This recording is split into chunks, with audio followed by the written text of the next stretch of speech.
Israel-Iran war news today. Muslim boycott PureGym for CEO pro-Israel remarks.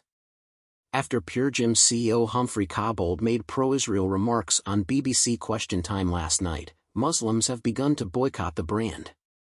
Cobbold expressed his deeply concerned over the situation in Gaza and emphasized the need for Israel to provide safe harbor and take greater action to protect the innocent citizens of Gaza, who are not to blame. He also said that the UK should insist on Israel to do more than what they have done in the past.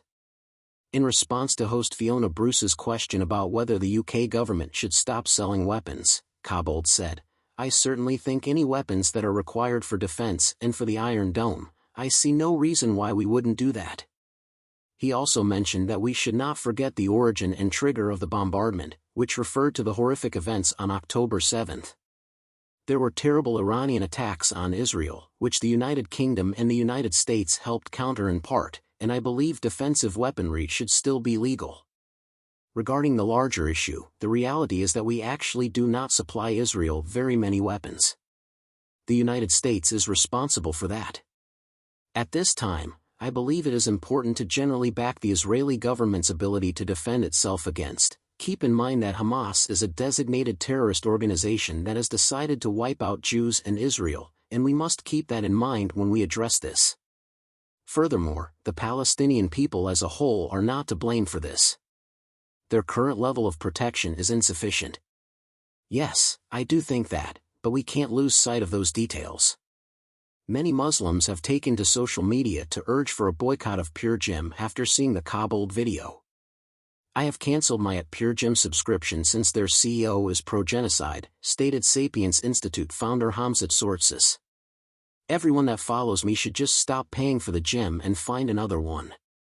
According to AO, a lot of people have cancelled their memberships today, and plenty more will do the same as word gets out. At a news conference in Malmö, Sweden, Greece's Eurovision representative allegedly denied attempting to insult Israel.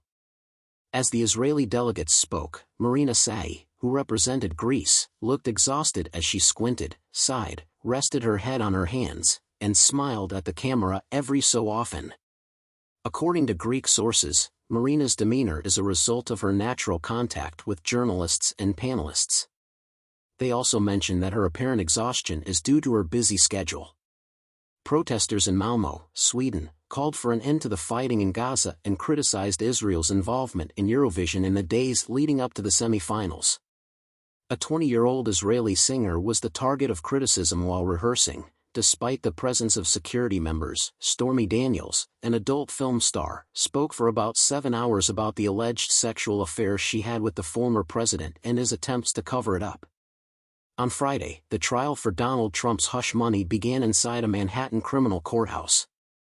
After 2 days and little under 2 hours on the stand, Madeleine Westerhout, who served as Trump's executive assistant in the White House, has concluded her evidence.